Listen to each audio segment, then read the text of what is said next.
kita itu jangan sampai ketika menerima informasi, jarinya lebih cepat daripada pikiran kita. Gitu. Baru dapat lihat judul, gue banget, langsung share gitu. Kayak gitu. Langsung repost padahal nggak tahu sebenarnya isinya, belum tahu apa, karena kita sering banget tergocek atau terkecoh.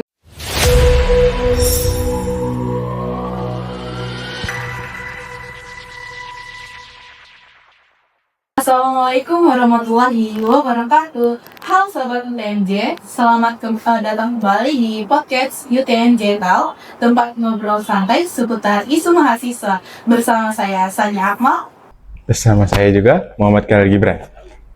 Sobat UTMJ, hidup di era digital ini membuat kita semakin mudah mendapatkan informasi dan terhubung dengan banyak orang. Namun, di balik kemudahan tersebut, kita juga dihadapkan nih pada berbagai tantangan, mulai dari hoaks, perbedaan pendapat, hingga pentingnya menjaga sikap saling menghargai. Nah, pada episode kali ini kita akan membahas tentang Gen Z berdaya, yang mana mahasiswa yang bisa berpikir kreatif, toleran, serta berdampak di lingkungan masyarakat.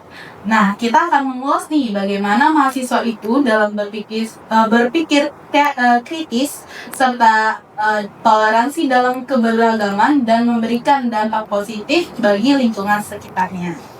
Dan tentu saja kita sudah bersama narasumber yang luar biasa dari Ma'arif Institute. Halo Bapak Ibu. Halo, terima kasih sudah mengundang. Senang sekali berada di sini. Alhamdulillah, terima kasih ya Bapak Ibu telah menghadiri podcast kali ini. Nah, tanpa berlama-lama, mari kita mulai podcast kita pada hari ini. Bapak Ibu, saya izin menanya ya. Kalau melihat kondisi saat ini nih, generasi Z adalah generasi yang sangat berdampingan dengan teknologi dan media sosial. Informasi datang begitu cepat, begitu juga berbagai opini dan isu yang berkembang gitu. Menurut Bapak Ibu, apa tantangan terbesar yang dapat dihadapi oleh generasi Z khususnya pada mahasiswa di era digital saat ini? Siapa dulu? Monggo, ladies first. Halo Mbak Sania dan Mas Gibran. Pertama-tama terima kasih banyak sudah mengundang kami dari Ma'arif Institute. Jadi perkenalkan, nama saya Fitri Zakia. Saya kebetulan staf riset di Ma'arif Institute.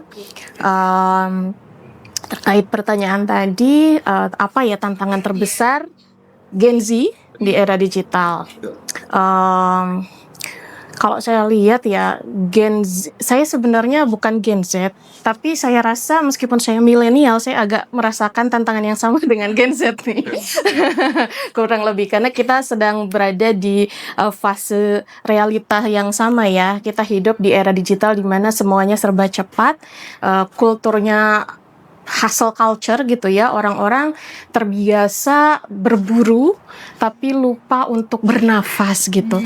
Jadi saya lihat sih generasi Z ini tantangan di era digital ini sebenarnya bukan kebingungan dapat informasi untuk mendapatkan pengetahuan, justru informasi itu tersedia di media terlalu banyak gitu, terlalu banyak, saking banyaknya akhirnya bukannya menjadi semakin berpengetahuan, tapi hasilnya malah jadi kelelahan secara psikis ya, karena informasinya terlalu banyak yang diterima, information overload, karena Gen Z itu kan mungkin masih dalam masa-masa mencari ya jati diri, mungkin kita bisa bilang kayak gitu kan.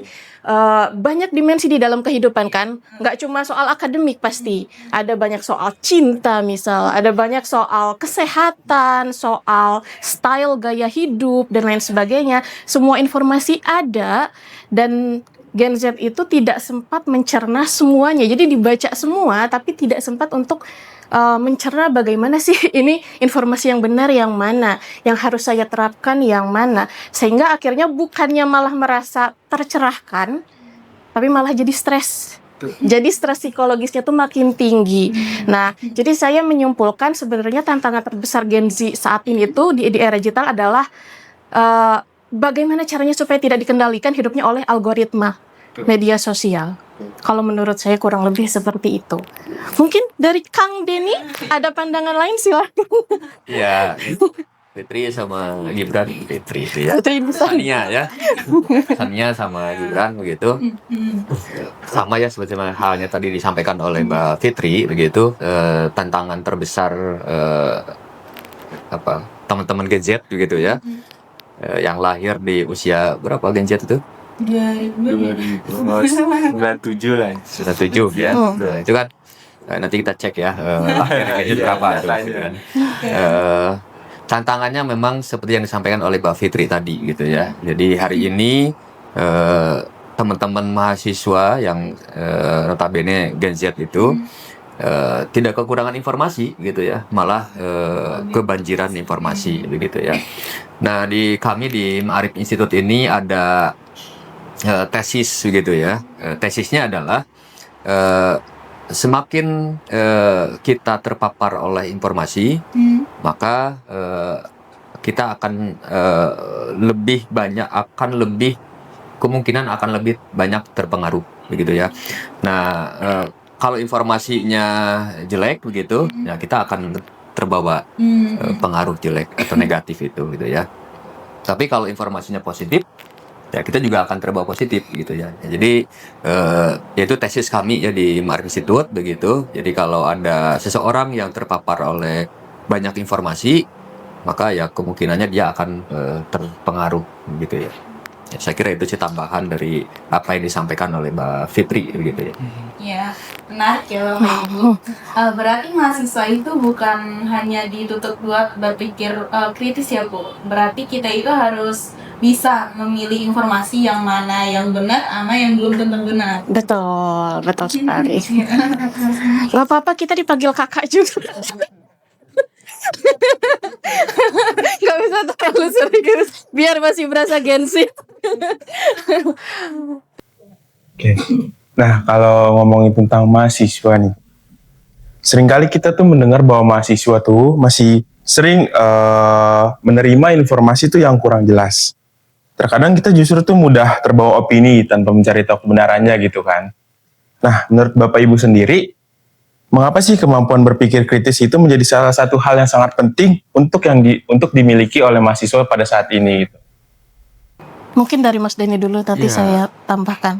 Kemampuan berpikir kritis ini ya penting ya, saya kira. Kenapa penting ya dimiliki oleh mahasiswa? Ya tadi karena mahasiswa ini berada di dunianya sekarang gitu, yang terutama ya informasi itu datang ke kita gitu, bukan informasi yang kita kehendaki aja gitu, tapi juga informasi yang tidak kita kehendaki pun begitu ya, datang ke kita begitu. Ya dari berbagai macam jalan begitu ya, atau media gitu ya, dari handphone yang kita pegang gitu ya, dari mata kita, dari telinga kita gitu. Itu informasi itu secara ya otomatis masuk ke kita gitu. Nah, makanya kalau kita tidak dibekali dengan kemampuan daya nalar kritis, maka kita tidak akan bisa menyaring gitu informasi yang datang ke kita gitu ya. Nah, beda dengan generasi kami begitu ya. Mungkin saya milenial ya masuknya gitu. Dulu mungkin ya untuk sekedar dapat informasi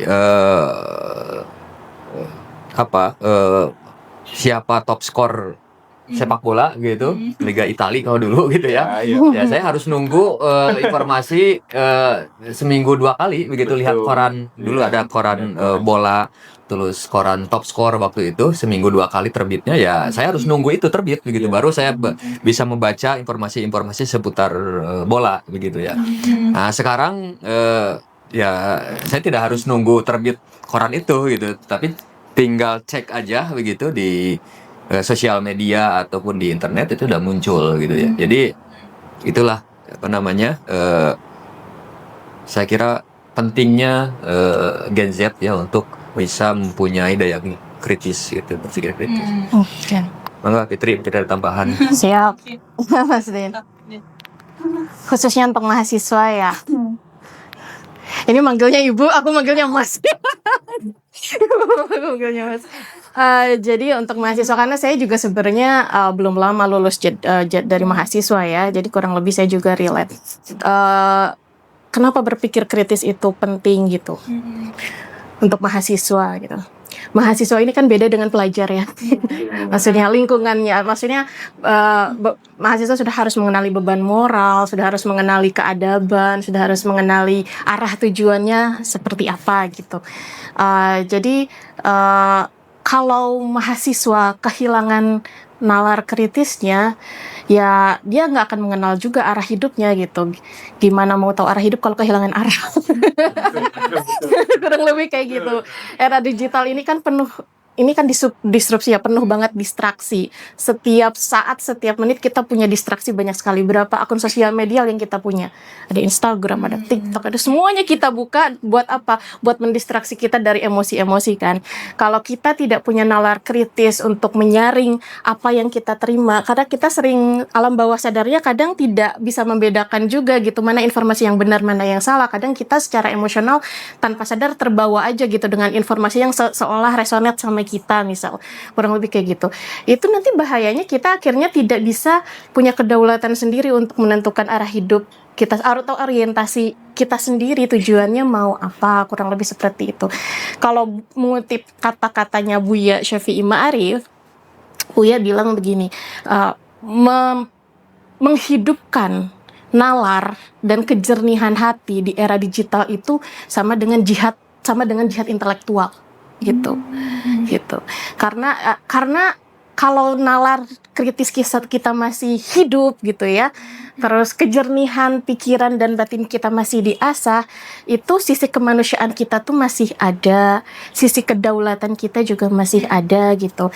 Kita tidak mudah diatur atau disetir oleh lingkungan luar karena kita tahu prinsip hidup kita itu seperti apa. Nah, mahasiswa kan sebenarnya sedang belajar menuju ke arah sana kan, kurang lebih. Tantangannya adalah sekarang mahasiswa itu semenjak ada AI, semenjak ada ya semuanya lah, dunia digital seperti berjarak dengan dirinya sendiri kan, karena terlalu sibuk lihat validasi, aku gendut nggak sih, nanti di post di ini, nanti dapat komen iya lo gendut, langsung nangis lagi, nggak berhenti padahal itu bukan masalah yang harus dipikirin juga kan, gitu. Sebenarnya ada yang bisa kita fokuskan, tapi kita akhirnya pikir yang kemana-mana gitu. Nah, kalau kata Buya tuh seperti itu, sebenarnya anak muda tuh di era digital ini harus tetap rasional, harus tetap berkesadaran gitu, supaya tidak mudah terbawa arus, terbawa crowd itu apa, kebisingan gitu. Ya, kurang lebih seperti itulah. Gimana Mas Dan, bener? Kayak begitu. Jadi kenapa nalar kritis itu penting seperti itu. Lalu kalau menurut Bapak dan Ibu, bagaimana nih cara mengatasi mahasiswa itu dalam menerima hoax atau yang informasi yang belum tentu kebenarannya? Ya, kalau dalam teman-teman mungkin di kampus ya nanti mungkin ada juga mata kuliah metodologi penelitian gitu ya. Kalau dalam ilmu metodologi penelitian kan ada istilah verifikasi dan validasi begitu ya. Betul. Nah, dalam dunia real gitu ya, apapun informasi yang masuk ke teman-teman, ya bahkan mungkin dari informasi dari dosen sekalipun mungkin saya kira penting untuk diverifikasi dan divalidasi gitu ya. Apalagi gitu ya, informasi yang muncul dari media sosial gitu, yang kita juga tidak tahu latar belakang orang yang ngomong di sosial model itu, apakah dia punya latar belakang yang punya keilmuan yang kompeten atau enggak gitu ya. Karena kan sekarang banyak ya orang-orang yang ngomong di media sosial itu ya apalagi yang di upload video-video pendek, kita juga nggak tahu latar belakang keilmuan dia apa gitu, tapi karena banyak yang menonton gitu, akhirnya dia termotivasi untuk terus gitu ya, padahal belum tentu juga benar gitu. Nah, saya kira dua hal itu ya, verifikasi dan validasi gitu yang harus dilakukan oleh ya teman-teman mahasiswa gitu. Apapun itu informasinya gitu ya. Jadi diverifikasi dulu apakah ini sumbernya tepat atau belum gitu ya. Terus ya selanjutnya divalidasi gitu. Apa namanya? Ini ada rujukannya atau tidak gitu ya. Jangan sampai kita dapat informasi langsung saja kita terima terus kita share gitu ya. Iklan mentah-mentah gitu. Iya, ternyata informasi yang salah gitu. Nah, saya kira itu sih apa namanya Iya. penting. Kalau Ibu mungkin ada tambahan? Saya setuju sama Mas Denny. Kita itu jangan sampai ketika menerima informasi jarinya lebih cepat daripada pikiran kita gitu. Baru dapat lihat judul gue banget langsung share gitu. Kayak gitu.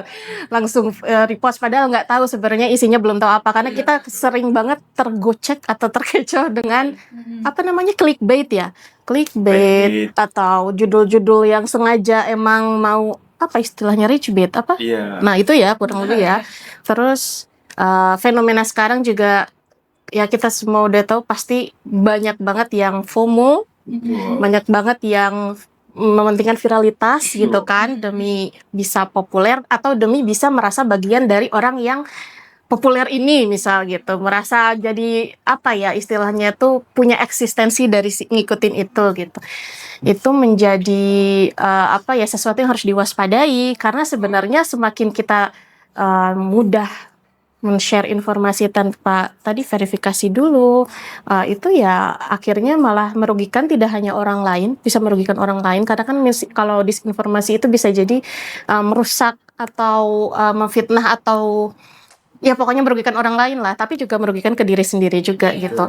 Kalau di Ma'arif Institute itu kan kita ada program namanya Jambore Pelajar Teladan Bangsa. Nah, di sini di kegiatan Jambore ini kita memang menyeleksi anak muda dari seluruh Indonesia untuk diajari mengenai toleransi, bukan diajari, tapi maksudnya untuk bareng-bareng belajar tentang toleransi, kebinekaan, kemudian keindonesiaan, perdamaian. Salah satunya ya literasi digital juga kita bahas di sana. Nah, kita ada modulnya. Di modul itu sih kita bikin 3 langkah utama yang harus dilakukan supaya terhindar dari hoax atau disinformasi. Yang pertama adalah kita harus mau belajar membaca berita yang sama atau informasi yang sama dari sumber yang lain gitu. Jadi tidak pedulikan siapa, maksudnya tidak peduli siapa sumbernya ya, tapi kita mencari isinya gitu, isi dari berbagai perspektif. Kita harus punya pembanding gitu. Kalau tanpa pembanding supaya nggak bias gitu. Yang kedua yaitu tadi jangan terburu-buru untuk share. Kita harus belajar tenang dulu, coba untuk memposisikan diri membaca sesuatu dengan secara objektif gitu, membaca suatu informasi secara objektif gitu. Jadi itu apa ya, spiritual sih modelnya, memang spiritual dan kultural ya, jadi bukan teoritis banget juga. Jadi kita harus belajar untuk menahan diri dulu gitu, nggak terlalu excited, nggak terlalu terbawa emosi gitu. Kita coba tahan diri supaya tahu apakah ini informasinya itu gitu. Ketiga yaitu kita mencoba belajar analisis isinya gitu, isi dari beritanya belajar dianalisis satu-satu. Saya lupa lagi pula apa ya ini. Pokoknya intinya kurang lebih samalah kayak ucapan-ucapan para tokoh-tokoh agama kita dulu ya. Kayak Sayyidina Ali kan bilang unzur unzur makola wala tanzur mankola. Lihat apa yang dikatakan, bukan lihat siapa yang diungkapkan. Karena kalau kita fokus dengan siapa, pasti kita udah punya keberpihakan sendiri sama orang atau kelompok itu kan, pasti kan. Tapi kalau kita mencoba untuk memposisikan diri, lihat dulu nih ini apa esensinya yang dibahas, kita lihat perspektif lain, kita belajar untuk membaca dari banyak pandangan ya, dari banyak sudut pandang, itu nanti kita akan tahu gitu, mana yang benar dan mana yang tidak, kurang lebih seperti itu. Itu kurang lebih. Berarti kalau kita sebagai mahasiswa itu berarti kalau pada saat mendapatkan informasi kita harus verifikasi dulu ya Bu Pak. Nah terus analisis isinya. Siapa yang mengeluarkan? Analisis isinya. Oke. Nah, kemudian ada pertanyaan lagi nih Bapak Ibu. Tadi yang Bapak Ibu bilang bahwasanya kita harus menelaah dulu nih untuk menyampaikan suatu informasi gitu kan. Dan sekarang kan para mahasiswa tuh rata-rata menelan mentah-mentah informasi yang ada gitu kan. Nah, gimana sih pandangan dari Bapak dan Ibu untuk kepentingan kritis dari para mahasiswa gitu? Jadi itu seberapa penting sih kemampuan untuk para mahasiswa itu berpikir kritis gitu ke depannya? Ya, saya kira kemampuan berpikir kritis untuk mahasiswa itu harus menjadi sekarang itu senjata utama, gitu ya. Itu harus menjadi tameng lah ya begitu, yang harus dimiliki oleh mahasiswa gitu. Sekarang aja gitu ya, zamannya media sosial udah seperti ini tuh, dan AI mungkin sekarang baru awal-awal gitu ya. Dengan AI sekarang orang bisa memproduksi video pendek gitu ya, terus bisa juga menciptakan seseorang yang bisa ngomong gitu ya, hanya dengan ya kita bikin prompt yang pas gitu ya, terus bikin video pendek gitu, bikin konten itu entah siapa tuh orang itu, tapi kan AI gitu kan. Nah sekarang itu sudah seperti itu tuh teknologi kita gitu, apalagi mungkin 5-10 tahun ke depan gitu. Nah, saya kira belum bisa membayangkan ya akan seperti apa gitu ya. Betul. Informasi yang akan kita terima gitu. Sekarang aja udah campur aduk gitu ya. Kita susah memilih mana informasi yang benar dan mana yang tidak benar gitu. Apalagi mungkin 10-20 tahun ke depan gitu, dengan teknologi yang sekarang berkembang gitu, saya kira tantangannya akan semakin berat lagi gitu. Makanya mahasiswa yang sekarang nih, teman-teman Gen Z yang sekarang lagi mahasiswa, yang mungkin 10-20 tahun lagi akan menjadi ibu rumah tangga atau mungkin jadi orang tua gitu, ya harus dibekali dengan pondasi berpikir kritis dari sekarang gitu. Karena nanti tantangannya nanti saya kira akan lebih berat dari hari ini begitu ya. Pada saat ini. Itu sih. Ya, sepakat. Sepakat. Nalar kritis itu memang menjadi ya tadi self defense ya, pertahanan buat diri kita sendiri gitu. Bukan kritis untuk menjatuhkan orang ya, beda ya. Bukan menjadi kritikus yang sengaja untuk menjelekan orang, beda lagi. Karena di media sosial banyak tuh yang salah mengartikan. Kayak kritis sama pendapat orang tapi akhirnya malah menghujat gitu. Merasa pintar atau mau berusaha memperbaiki orang lain. Padahal jelas kalau di media sosial arahnya nggak jelas kemana. Karena kita juga nggak tahu identitasnya siapa, kita nggak tahu dia buzzer atau bukan gitu kan. Sehingga kita menghabiskan energi kita untuk kritis untuk hal-hal yang tidak perlu misalnya. Nah itu beda lagi sisi kritisnya.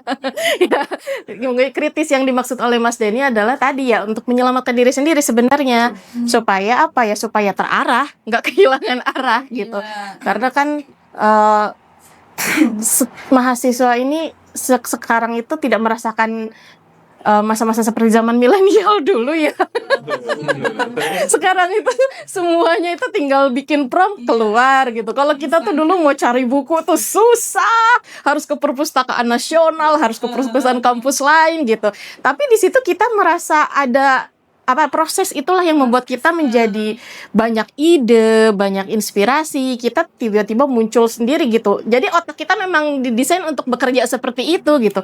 Tapi semenjak ada AI, otaknya tuh nggak terlatih. Ya, terbiasa udah ada prompt gitu. Udah gitu biasa terima aja lagi hasilnya. Padahal isinya sering error juga gitu. Jadi sebenarnya nalar kritis itu pentingnya di situ. Jangan sampai dimanipulasi oleh teknologi digital yang sebenarnya nggak lebih sempurna dari otak manusia gitu loh. Jangan sampai termanipulasi gitu. Tetap harus tetap harus otonom lah pokoknya, berdaulat lah, jangan tetap harus punya pendirian, prinsip gitu, kurang lebih seperti itu. Itu dari saya, mungkin Oke, tambah. baik, sahabat UTMJ, mahasiswa yang bisa berpikir kritis bukanlah mahasiswa yang bisa menyampaikan pendapat, tetapi mahasiswa yang bijak dalam menyaring informasi dan bertanggung jawab saat menyampaikannya. Oke, kemudian gimana sih menurut Bapak Ibu tentang etika bermedia sosial agar tetap santun dan menghargai orang lain gitu? Media sosial agar tetap santun. Monggo Mas Dan dulu ahlinya. Ahlinya ini ya media sosial. Etika ya, saya kira kita mahasiswa perlu punya pemahaman tentang etika berkomunikasi gitu ya. Ini teman-teman komunikasi ini paham gitu ya, bagaimana cara etika berkomunikasi gitu ya. Salah satunya adalah sebelum kita share sesuatu gitu ya, baik itu apa yang kita buat ataupun kita merepost sesuatu gitu, yang paling penting itu jangan tanya siapa-siapa, tanya diri kita sendiri, apakah konten yang akan kita post ini, yang akan kita upload ini bermanfaat atau tidak, gitu ya. Tanya aja kepada hati kita sendiri begitu ya. Karena saya yakin di hati kita ini ya, di hati kecil kita ini pasti punya sesuatu penilaian begitu ya, terkait dengan konten yang akan kita kirim gitu ya, atau kita post gitu. Nah, hal utama gitu, hal dasar yang harus kita lakukan adalah untuk mahasiswa nih, untuk kita semua juga, untuk saya juga, tanya diri kita sendiri gitu. Apakah konten ini bermanfaat atau tidak gitu ya. Nah, kalau misalkan menurut hati kita sendiri ini bermanfaat, nah berarti ya ini wajib nih di-post gitu agar orang lain tahu gitu ya. Tapi kalau dalam hati kita bermanfaat tapi kita punya pikiran lain gitu, kita ingin jadi orang yang pertama kali mempost gitu ya, orang yang pertama kali nge-share gitu ya. Kalau misalnya kita sebagai mahasiswa tuh terus dapat informasi, ini bagus nih kalau dikirimkan ke grup mahasiswa nih gitu ya. Padahal kita belum memverifikasi itu, belum memvalidasi apakah informasi ini benar atau tidak begitu ya. Akhirnya tiba-tiba kita langsung share gitu ya ke grup mahasiswa, ke grup keluarga gitu, macam terus ke grup yang lain gitu. Ternyata itu hoax gitu ya. Itu tanpa kita memahami dulu gitu ya. Jadi saya kira ya etika berkomunikasi. Terus yang kedua, yang paling dasar adalah tanya aja gitu ke diri kita sendiri, apa namanya, bermanfaat atau tidak gitu ya. Itu sih kalau menurut saya. Mantap. Kurang lebih sama. Kalau saya concern kan memang yang suka niradab atau enggak adab itu ngelihat ini ya, debat-debat di comment section yang akhirnya kadang membawa pada pelecehan nama baik lah, apalah, itu kan sebenarnya jadi repot ya sekarang itu, hal-hal yang ini tuh masuk ke UIT dan lain sebagainya. Kalau dipikir-pikir kan kenapa sih bisa punya energi untuk berkomentar buruk misal, atau membuat postingan-postingan yang sengaja memicu amarah orang gitu. Kadang mahasiswa ada juga yang terprovokasi gitu ya. Saya juga pengalaman, saya juga pernah jadi mahasiswa. Jadi karena kita memang secara psikologis masih kadang labil ya, kadang nggak begitu stabil, apalagi kalau lagi pada jatuh cinta atau patah hati pasti biasanya gampang banget dipengaruhi. Jadi kalau saya sih kurang lebih sama seperti yang Mas Denny sampaikan, sebelum komen atau sebelum memposting kita harus punya empati. Kalau saya punya empati dulu. Jadi try to put yourself on someone's shoes gitu. Coba tempatkan diri sendiri di penderitaan orang lain atau di posisi orang lain gitu. Kita harus pikir apakah postingan ini benar-benar bermanfaat, kata Mas Den tadi, untuk banyak orang, atau cuma bermanfaatnya untuk bikin kita lebih populer, dapat like, dapat retweet, dapat share, dapat followers lebih banyak, tapi sebenarnya buat orang lain menyakitkan gitu atau lain sebagainya. Jadi itu menurut saya empati itu penting banget. supaya kita bisa lebih peka sisi kemanusiaannya, karena bagaimanapun dunia media sosial ini kayaknya udah jadi panggung buat semua orang ya untuk menunjukkan diri mereka masing-masing gitu. Kita nggak pernah tahu bagaimana respon mereka terhadap postingan kita. Tentunya kita kan berharap postingan yang kita bikin itu positif gitu. Jadi ya saya rasa itu diawali dengan kondisi kemanusiaannya saja, yang mulai dari nalar kritis dan empati tadi gitu. Yang kedua mungkin karena saya lulusan studi Islam ya, jadi saya mau mengutip meskipun sama pesannya kayak Mas Den tadi sebenarnya, saya mau mengutip salah satu ucapannya penyair besar Jalaluddin Rumi, pasti tahu? Tahu dong, Jalaluddin Rumi. Jalaluddin Rumi itu bilang seperti ini, meskipun di zaman beliau nggak ada AI, tapi ini relevan. Jadi beliau bilang, be a witness, not a judge. Jadilah seorang saksi, bukan seorang hakim. Jadi ketika berhadapan dengan orang lain, jadilah seorang yang menyaksikan, bukan yang menghakimi ini orang baik atau benar, bodoh atau pintar. Kalau kita melihat sesuatu yang kurang baik di orang tersebut, maka itu jadikan sebagai penglihatan untuk diri kita sendiri juga. Jangan-jangan saya punya keburukan yang sama, kurang lebih seperti itu. Jadi kita seperti berkaca gitu. Nah, itulah kurang lebih pesan juga. Kita jangan terburu-buru menyalahkan orang atau membenarkan orang. Ini bodoh atau pintar, ini jahat atau baik gitu. Kita harus melihat, membaca dan bertanya kepada diri sendiri dulu. Kurang lebih seperti itu. Oke.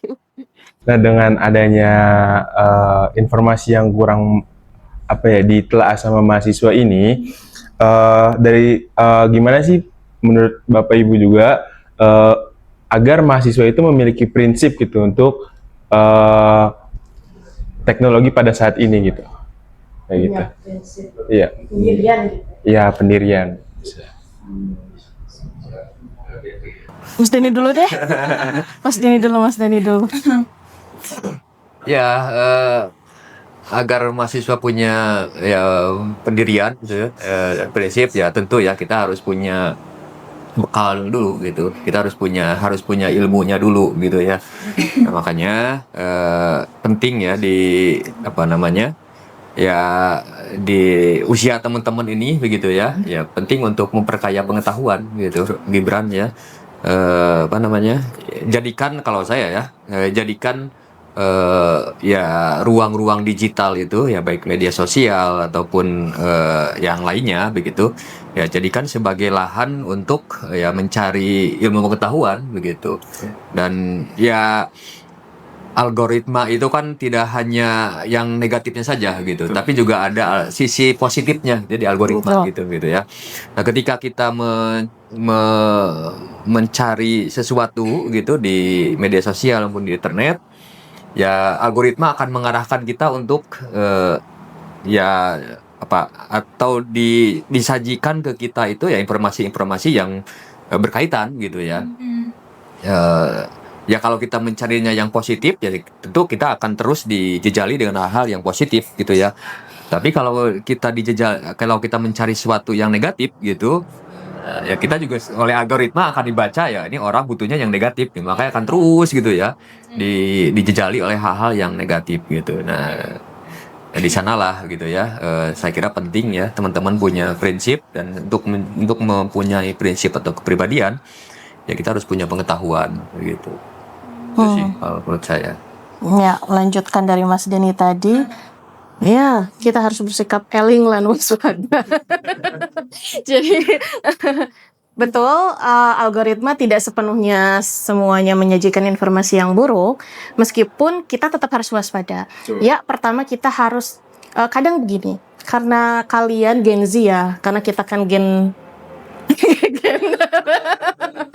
karena kalian Gen Z, kalian sebenarnya sudah tahu pasti kalau media sosial itu biasanya isi kontennya dipenuhi oleh algoritma yang emang sengaja ngeliatin sesuatu yang kita suka gitu kan.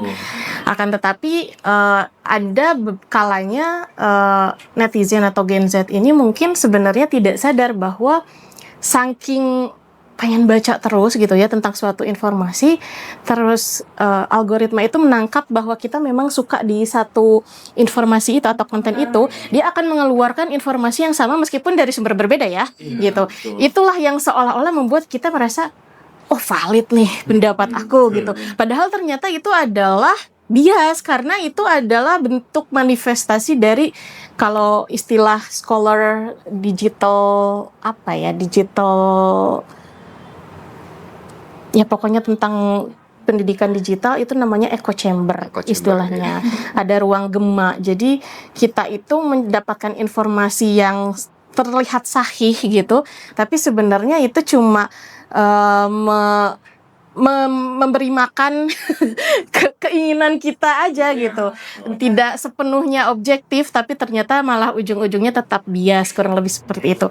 Contohnya misal begini, Sania lagi jatuh cinta misal sama seseorang yang posturnya tinggi misal, rambutnya warnanya coklat misalnya kayak gitu, gondrong, terus kulitnya misal putih misal, matanya agak belok misal kayak gitu. Sebenarnya Sania nggak cari apa-apa tentang itu di medsos, tapi nggak tahu gimana ya kalau HP kita tuh seolah punya telinga dan mata gitu, muncullah FYP tentang misal tentang kartu tarot, yang kayak gitu-gitu. Terus ada misal, oh someone is coming katanya tuh gitu, ciri-cirinya postur tinggi, gini. Sania yang lagi jatuh cinta, resonate ini saya banget beneran, ini orang jatuh cinta sama saya nih kayak gitu kan. Nah, terus itu muncul terus menerus, tiba-tiba dari sisi yang ala-ala kelas spiritual ada yang begitu juga muncul lagi, sehingga Sania tuh kepikiran, oh ini aku bener nih penilaiannya nih, padahal sebenarnya itu kan cuma dikasih makan aja sama algoritma gitu. Nah makanya kita tetap waspadanya tuh itu, kita punya keingintahuan yang banyak, ingin baca dari banyak hal di sosmed, tapi kita juga tetap harus waspada apakah ini sudah mewakili ragam perspektif supaya kita objektif gitu, kurang lebih seperti itu. Ataukah kita merasa informasinya valid karena kita merasa dapat pendapat yang sama aja meskipun dari dari sumber yang berbeda, kurang lebih seperti itu. Jadi ya itu harus, tadi apa pertanyaannya? Pokoknya intinya prinsipnya kalau kata Buya, maksudnya giat-giatlah membaca terus, mencari tahu terus, tapi setelah membaca tuh refleksikan. Giat-giatlah mencari informasi dari akses digital, karena digital menyediakan banyak informasi juga, tapi ya diiringi dengan nalar kritis gitu. Merefleksikanlah pokoknya, tidak begitu saja menerima secara pasif, kurang lebih seperti itu. Baik, berarti intinya tetap harus bisa verifikasi dulu ya. Wajib. Iya, wajib. Kemudian ada lagi pertanyaan nih. Dan pertanyaannya beda dari yang tadi. Tadi kan tentang era digital dan sekarang tentang toleransi gitu. Menurut Bapak Ibu nih, kan Indonesia ini dikenal sebagai negara yang toleransinya tuh lumayan tinggi gitu kan, dan kaya akan keberagamannya gitu kan. Menurut Bapak Ibu nih, mengapa sih sikap toleransi itu penting di dunia yang dimiliki oleh mahasiswa gitu, di sekitar lingkungan kita juga gitu, kayak gitu sih. Mas Dadu. Iya, kalau teman-teman mahasiswa ya tidak punya tidak punya kemampuan untuk bertoleransi gitu, maka ya tidak akan berkembang gitu. Gitu ya. Saya kira kampus yang inklusif gitu, itu malah akan melahirkan banyak banyak ya orang-orang yang bagus gitu ya. Contoh misalkan kalau mahasiswa dalam berkegiatan gitu ya, apapun dalam pembelajaran gitu, hanya bertemu dengan ya ya orang-orang itu saja begitu. Nah, maka ya dia akan punya pengetahuan ya segitu saja gitu. Tapi kalau misalkan mahasiswa sering ya diberikan kesempatan untuk berjumpa dengan orang-orang yang berbeda begitu, maka dia juga akan punya semacam eh, pengetahuan dan juga rasa empati yang lebih besar gitu ya. Ya contoh misalkan kalau teman-teman mahasiswa hanya bertemu dengan sesama muslim saja misalkan ya. Ya dia akan punya perspektif ya sesama orang muslim saja begitu. Gitu ya. Tapi kalau sekali-kali misalkan teman-teman baik dalam berorganisasi misalkan ya ataupun dalam kegiatan di luar pembelajaran gitu ya berjumpa dengan orang-orang yang berbeda gitu baik itu dari segi agama, suku dan lain-lain itu akan punya pengalaman lain gitu ya, akan punya pengalaman yang berbeda begitu ya.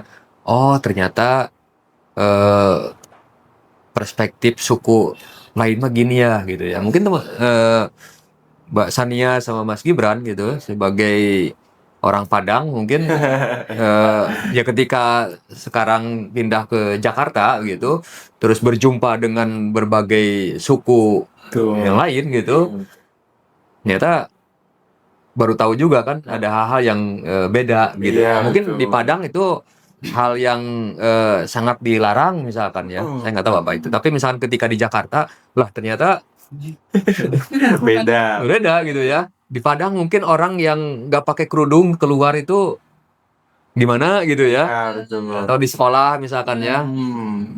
Atau orang perempuan masuk ke masjid tanpa kerudung gitu. Kalau di Padang mungkin itu Betul. sesuatu yang Aneh. aneh gitu ya dan juga dilarang gitu. Tapi ketika di Jakarta gitu,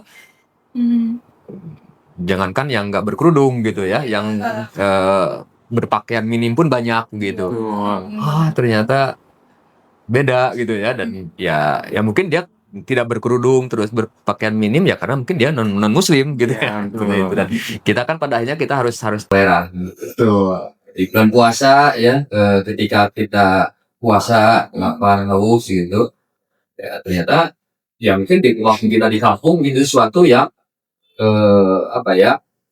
ya jarang kita temuin gitu ya orang puasa semua gitu. Tapi ketika di Jakarta gitu ya jangankan di di jauh-jauh gitu ya di sekitar kampus kita ini kan ketika ada warung-warung kita banyak juga yang makan kan kita kan juga harus toleran atau kan dia tuh non muslim atau ada perempuan yang sedang tidak puasa juga saya kira itu pentingnya ya harus punya kemampuan toleransi. Pertanyaannya tadi kenapa toleransi penting ya? Iya, betul. Untuk mahasiswa. Kalau gitu saya akan jawab dengan pengalaman saya waktu jadi pertama kali jadi mahasiswa ya. Saya kebetulan dulunya ini pondok, jadi lingkungannya sangat homogen, sangat seragam gitu. Muslim semua, rata-rata juga agak terlalu banyak dari suku lain lah. Kurang lebih mungkin aja yang ditemui itu saja. Saya nggak bilang bahwa semua pesantren seperti itu ya. Ini pengalaman pribadi saya. Ini karena direkam jadi saya harus hati-hati. Jadi ini pengalaman pribadi saya. Jadi saya terbiasa menggunakan penilaian dengan kacamata hitam putih kalau dulu waktu pas belajar. Karena saya tahunya pokoknya ikut aja lah. Katanya Ustadz ini benar, ini salah, ini benar, ini salah. Jadi saya memosisikan diri, berarti saya harus seperti ini supaya tidak masuk ke dalam golongan yang tersesat gitu. Misal ya, ini cuma misal muslim itu satu-satunya yang benar. Non muslim itu pasti salah. Jadi dari jalan lurus itu yang saya terima waktu dulu lah. Masih jahiliyah mungkin masih belum banyak perjumpaan ya. Saya karena lingkungannya memang sehomogen itu dan itu memang lokasi pesantrennya juga ada di perkampungan jauh sekali. Suatu hari saya berangkat di Jakarta S1. Gitu. S1 ini ketika saya masuk di situ, kok kalau shock saya shock banget. Kenapa? Karena ternyata Kalau di kuliah itu beda banget sama di sekolah gitu. Kalau di sekolah itu kan cuma itu aja ya harusnya. Ternyata kalau di kuliah itu kita ketemu orang dari berbagai suku, dari berbagai kelas sosial, kelas sosial, dari berbagai keyakinan. Saya itu tidak pernah tahu saya itu Muhammadiyah di pesantren karena pesantrennya itu tidak jelas afiliasinya kemana. Ketika saya masuk kuliah, karena kebetulan saya studi Islam kan waktu itu, kebetulan saja Tuhan mengirimkan saya ke studi Islam padahal saya pengennya jadi dokter. Saya ketemu banyak banget gitu. Oh, ini kok sholatnya begini, fikihnya begini. Oh ternyata ada Muhammadiyah, oh ada NU. Di situ ada lagi pecahan. Oh ada Sunni, oh ada Syiah. Itu beda lagi. Ada Persis, beda lagi. Ada LDI, ada Ahmadiyah, apa lagi itu gitu kan? Dan itu bergabung dalam satu ruang gitu. Ada yang mukanya kayak Arab, ada yang mukanya kayak Chinese, ada yang mukanya ya padang aja kayak kita, gitu.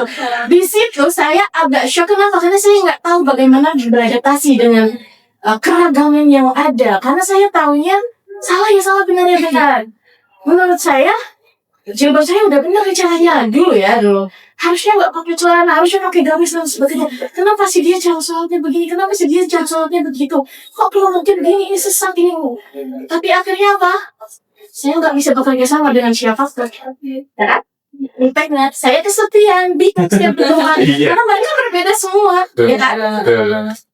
Problemnya adalah saya yang harus membuka diri atau mereka yang harus membujuk saya. Ya itu siapa saya kalau saya gitu kan. Sementara dalam kelas kita harus presentasi bareng, kita harus kerja kelompok gitu kan.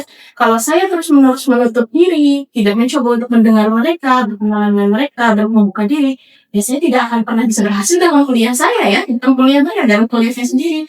Akhirnya saya belajar lah, membaca buku tentang background teman-teman saya yang beragam itu gitu kan. Saya juga baca buku tentang ya ada yang muslim juga sih yang baca gitu kan. Tapi saya baca tentang perbandingan agama, tentang dialog lintas agama. Saya berjumpa dengan dosen-dosen yang dari berbagai background juga. Udah situ saya baru sadar ternyata kita itu damai itu nggak mesti seragam semuanya gitu. Nggak mesti semuanya harus muslim gitu. Gak mesti semuanya harus ya satu identitas gitu. Ternyata setelah saya jalani gitu, kok malah seru ya ketemu teman-teman yang berbeda itu, malah berkesan gitu. Dan itu diawali dengan apa ya? Dengan saling menghargai aja, menghormati keyakinan masing-masing, agama masing-masing. Ya itu kan urusan ranah pribadi ya, privat kan. Kalau kuliah kan ya udah kuliah aja bareng-bareng, kerja kelompok aja bareng-bareng. Jadi saya melihat kuliah itu seperti miniaturnya Indonesia, ada keragaman di situ. Di situ mengajari saya bahwa toleransi itu membantu banget saya supaya bisa belajar dengan lebih optimal. Kenapa? Karena kita bukan, kalau dalam perkuliahan kita kan makhluk sosial ya, kita kan berinteraksi dengan banyak orang. Itu tidak akan bisa terjadi kalau kita punya perbedaan pendapat dan saling gontok-gontokan, saling kuat-kuat, gue yang benar gue ya gitu, ya nggak selesai gitu. Jadi toleransi itu jadi modal juga supaya ya kita bisa bergerak bareng-bareng untuk kuliah, untuk kebaikan, untuk menghasilkan kebaikan juga, kurang lebih kayak gitu. Itu dari pengalaman saya ya. Semoga relate. Nah, kemudian nih, pastinya dalam suatu interaksi gitu kepada teman-teman yang mungkin ada perbedaan antara kita gitu kan, Bu, Pak. Jadi menurut Bapak dan Ibu ini, gimana sih cara para mahasiswa itu menyikapi perbedaan pendapat, keberagaman, dan yang lainnya gitu, untuk terciptanya ruang diskusi itu yang sehat dan efisien gitu? Saya kira penting ya mahasiswa, ya kita semua lah ya, kita mahasiswa gitu, untuk mengutamakan ruang-ruang dialog, gitu ya. Nah, terus juga mungkin ya ruang berjumpa juga. Jadi kalau kita menemukan suatu hal yang berbeda, gitu ya, beda pendapat, gitu ya, terus kalau beda pendapat itu nggak harus dialog. Harus dialog gimana? Tapi kalau beda pendapat gitu ya, beda pandangan gitu ya, nah, itu penting. Saya kira hal yang penting itu harus dilakukan adalah kita membuka ruang dialog. Ya. Kita ngobrol, kita ngopi bareng, sekarang ngopi bareng lah gitu ya. Kalau misalkan ternyata kita di teman-teman di kelas misalkan ya nemu orang yang satu misalkan dia tidak kerudung, yang satu kerudung gitu ya, yang satu sholatnya rajin, yang satu di zaman terus misalkan ya. Kenapa sih gitu kan? Nah, itu daripada kita nyinyir gitu ya, daripada kita duga-duga gitu. Ya lebih baik kita membuka ruang dialog gitu. Ajak ngopi kalau misalkan dia berdua saat ngopi yuk misalkan ya tanya aja dialog gitu ya. Jadi apa kalau ternyata misalkan dia punya pandangan lain gitu. Karena kan ingat gitu ya, ya di Indonesia bisa berdiri sampai sekarang itu kan karena salah satu faktornya adalah faktor yang kebinekaan itu ya. Beda suku tapi satu dua. Iya.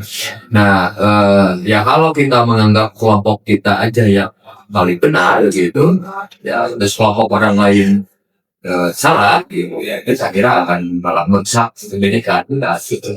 Jadi saya kira yang penting adalah ya terus dilakukan oleh siswa itu sudah jaga ya, toleransi dan kebinekaan adalah ya meminta ruang dialog seluas mungkin. Gitu. Jadi Bapak dari Sama. Saya membuka ruang dialog, membuka diri untuk berjumpa dengan orang-orang yang berbeda dengan kita gitu. Kemudian jangan lupa juga mempelajari sejarah. Kalau kata Buya ya, supaya tahu kenapa kita itu bisa bersatu dalam perbedaan, kita harus belajar sejarah. Sumpah Pemuda dulu kan nggak mungkin pemudanya Padang semua, gitu. Sabang-sabang Padang lagi kan, kayak gitu. Jadi lihat lagi sejarah dulu juga yang diciptakan membangun Indonesia menjadi seperti sekarang juga dari anak-anak muda yang visioner dari beragam latar belakang muslim dan tidak maka banyak-banyaklah belajar dari sana gitu. Itulah keteladanan yang sesungguhnya sehingga kalian akan lebih terbuka bahwa oh ini bukan hal baru ini toleransi ini gitu. Ini adalah hal yang sudah lama, jadi bukan sesuatu yang asing kalau kita ini berbeda tapi bersaudara kan, kalau bersaudara tapi punya perbedaan ya itu hal yang dari dulu sudah ada dari kita gitu. Jadi ya itulah itu paling sejarah mungkin tambahan dari saya, sisanya sudah dari Mas Denny tadi. Baik, jadi Sobat UTND, perbedaan itu bukanlah penghalang untuk bersatu, namun merupakan kekuatan kita untuk menjaga bersama. Nah, kita lanjut ke pembahasan selanjutnya nih Bapak Ibu. Tadi toleransi dan era digital, sekarang kita akan lanjut ke generasi yang berdampak. Nah, dari Bapak Ibu sendiri, setelah memiliki pola pikir yang kritis dan sikap toleran dari para mahasiswa itu, kita mengharapkan juga kan mampu memberikan kontribusinya gitu di lingkungan sekitar gitu kan. Menurut Bapak Ibu juga nih, langkah sederhana apa sih yang bisa dimulai mahasiswa agar menjadi generasi yang berdampak ke depannya gitu? hal apa yang perlu dilakukan mahasiswa ya dan generasi berdampak. Kalau menurut saya dimulai aja dari hal yang paling kecil gitu ya, nggak usah menunggu momentum besar gitu ya. Kalau dulu kan karena mahasiswa nunggu momentum di 98 ada momentum reformasi gitu. Saya kira itu terlalu muluk lah gitu ya. Hal dimulai aja dari hal yang paling kecil gitu. Saya kira di semua orang kita ini gitu punya grup keluarga, supaya keluarga gitu. Saya yakin punya semua. Ya. Nah, sebagai mahasiswa yang punya kemampuan berpikir kritis gitu ya, terus punya kemampuan memilih informasi, ya paling tidak teman-teman bisa jadi orang yang bisa meluruskan informasi di grup WA keluarga gitu ya. Kalau ada misalkan teman-teman yakin bahwa itu adalah hoax misalkan, jadi informasi yang disampaikan di grup WA itu adalah hoax misalkan, itu hal yang paling kecil gitu ya. Jadi teman-teman bisa jadi agen of change-nya ya di grup WA lah dulu gitu ya, jangan dulu di tempatnya besar gitu. Terus yang kedua mungkin ya di organisasi teman-teman di kampus gitu ya. Jadi ya ikutlah, bergabunglah di organisasi kemahasiswaan. Saya kira itu penting ya untuk teman-teman beraktualisasi diri gitu. Jadi ya jangan, karena sekarang kan jawabannya mager gitu ya, di kosan aja terus, terus Netflix-an gitu atau saya kira penting ya kita juga punya ruang-ruang untuk beraktualisasi. Itu adalah salah satu organisasi. Saya kira itu. Mungkin ada tambahan dari Ya, kalau dari saya sendiri justru mungkin sebelum itunya lagi malah Oh, ada ya. ada gitu. Karena mahasiswa ini banyak juga yang masih bingung. Ini pengalaman saya soalnya. Jadi apa langkah yang harus dilakukan menurut saya untuk menjadi agent of change? Karena mahasiswa kan diproyeksikan menjadi agent of change ya. Yang sosial, bisa berkontribusi gitu terhadap persoalan bangsa gitu ya, mahasiswa bangsa. Tapi itu tidak akan terjadi kalau mahasiswanya belum mengetahui di siapa diri dia, prinsipnya dia. Jadi saya sih langkah sederhananya ya mulai dari menerima diri sendiri dulu. Tidak melabeli atau membangun diri berdasarkan standar luar. Dengan membangun diri dengan luar, misal standar TikTok misalnya. Orang yang berpengaruh itu maka dia menjadi seorang influencer, for example. Enggak juga, influencer juga banyak yang blunder kan? Gitu. Atau orang yang berpengaruh itu dia harus orang kaya, harus dari background keluarga yang berada, atau dia harus cantik. Terus kita jadinya membanding-bandingkan diri gitu. Oh dia mah pantas bisa begini. Oh saya dari kecil sudah susah hidupnya, besok aja bingung mau makan apa. Tapi misalnya kayak gitu. Itu akhirnya malah apa ya? Malah justru tidak akan maju-maju gitu kalau dari awal kita tidak menerima dulu siapa diri kita, karena setiap orang, setiap individu Tuhan ciptakan itu pasti sudah punya peran. Gitu. Sukses itu sebenarnya hasil dari penilaian manusia gitu, standar manusia gitu. Kita tuh sudah punya jalurnya sendiri, lintasannya sendiri. Nah, jadi langkah konkretnya menurut aku ketika kita sudah bisa menerima siapa diri kita, kemudian keterbatasannya, kelebihannya itu akan secara tidak langsung membuat kita lebih tahu arah hidup dan juga lebih peka terhadap lingkungan sekitar. Terus membantu orang seperti itu. Dimulai dari diri sendiri dulu. Nah, terakhir pesan yang sangat penting bagi mahasiswa adalah menjadi mahasiswa yang berintegritas serta berdampak untuk bangsa. Sekali besar ya. Wow. Ya, saya merujuk pesannya ini adalah Buya Syafi'i Ma'arif ya, pesan untuk anak-anak muda gitu.